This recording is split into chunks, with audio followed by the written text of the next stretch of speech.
Hello வணக்கம், இது உங்கள் சிவி ஜோன். எல்லாரும் எப்படி இருக்கீங்க? இப்போ பார்த்தீங்கன்னா மிட் நைட், அது எங்களுக்கு தெரியுன்றீங்களா? ரைட். இப்போ வந்துட்டு மிட் நைட்டில் வந்துட்டு புதுசாக கேங் ஃபார்ம் பண்ணாங்க பார்த்தீங்களா? நம்ம விஜய் பாரு, பிரஜன், அப்புறம் சாண்ட்ரா, திவ்யா, திவாகர், இவங்களாம் பேசக்கூடிய விஷயங்கள் வருது. இந்த ராஜமத கேங்கு, அந்த அன்பு கேங்கு இருக்குது பார்த்தீங்களா? அந்த அன்பு கேங்கோட விஷயங்களை புட்டு வைக்கிறாங்க.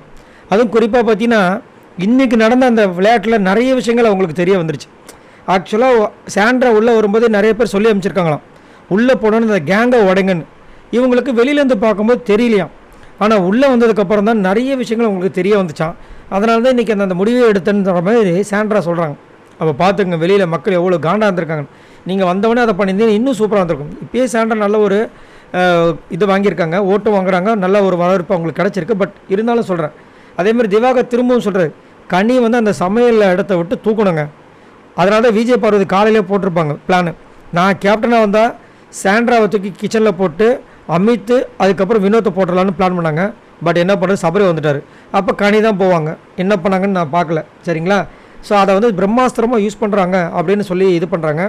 அதே மாதிரி நீங்கள் வந்துருங்க அப்படின்றாரு. சாண்ட்ரா சொல்கிறாங்க, ஐயோ என்னால் அவளை சமைக்க முடியாதுங்க, வேறு யாரை பார்த்துக்கங்கிட்டாங்க. ஆஹா, சோத்துக்கு வினையாயிரம் போல இருக்கேன்ற மாதிரி இருந்துச்சு.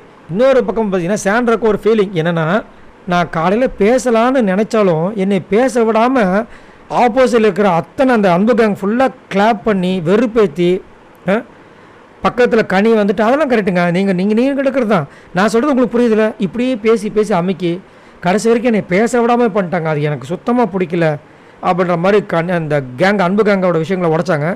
இன்னொன்று என்னென்னா, நம்ம திவாகர் சொன்னார், சபரி ரொம்ப நல்லவன் கான்னு. ஏங்க கொஞ்சம் வாய முடுங்கன்ட்டாங்க. சபரி உண்மையிலே நல்லவனாக இருந்திருந்தால் அது எப்படிங்க ஸ்ட்ரெயிட்டாக வந்து திவ்யா விஜய் பருவத்தை ஒரே இடத்துல ஒரே கிளீனிங்கில் போடுவான்? இது ஃபுல்லாக திட்டமிட்ட சதிங்கன்னு. அப்போ தான் வந்துட்டு இல்லைக்கா அப்படின்போது விஜய் பருவத்தை அழகாக எடுத்து வச்சாங்க திவாகரை பற்றி. என்னென்னா, அக்கா திவாகர் அண்ணன் எப்படின்னா நம்ம சொல்கிறத கேட்பார், ஆனால் அவருக்குன்னு ஒரு சில பேர் சாஃப்ட் கேரக்டர் இருப்பாங்க, ஒரு சாஃப்ட் டச் இருக்கும். அவங்கக்கிட்ட வந்து பேசுவார், நம்ம சொல்கிறதான் கேட்பார். இஃப் சப்போஸ் அந்த சாஃப்ட் கேரக்டராக இருக்கா பார்த்தீங்கன்னா, சாஃப்ட் டச் பர்சன், இவருக்காக சப்போர்ட் பண்ணிட்டா அவங்களுக்கு சாஞ்சிருவார். அதுதான் அவர்கிட்ட இருக்கிற ஒரு வீக்னஸ்ன்ட்டாங்க. கரெக்ட் தானே? சபரியை பற்றி ஒரு நாள் வந்துட்டு குரூப்பிசம் பண்ணுறாருன்னு சொல்லிட்டு சபரிக்கிட்ட சண்டை போட்டாப்புல. இன்றைக்கி வந்து சபரிக்காக வந்து வக்கால் தூக்கிட்டு இருக்காரு. என்னையா இது அப்படின்ற மாதிரி இருந்துச்சு.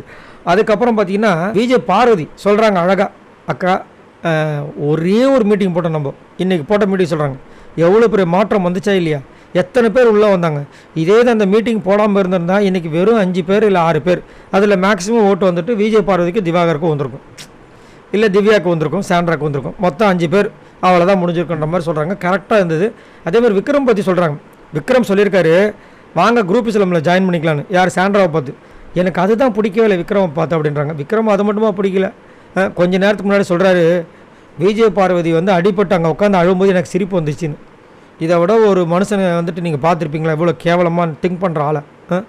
ஒன்றும் சொல்கிறதுக்கு இல்லை. இதை பற்றி உங்களோட கருத்துக்களை சொல்லுங்கள். எது எப்படியோ முள்ளால் எடுக்கணும் அப்படின்ற மாதிரி இந்த கேங் வந்துட்டு ஒரு முள் கேங், அன்பு கேங் 3.0 வந்துட்டு உடைக்கிறதுக்கு அன்பு கேங் 4.0 ஒன்று புதுசாக ஓப்பன் ஆகிருக்கு. இந்த கேங் ஜெயிக்குமா இல்லை அந்த கேங் ஜெயிக்குமா? இந்த கேங்கை பற்றி என்ன நினைக்கிறீங்க, அந்த கேங்கை பற்றி என்ன நினைக்கிறீங்க? மறக்காமல் கமெண்ட்ஸ் பண்ணுங்கள். பாய் நண்பர்களே.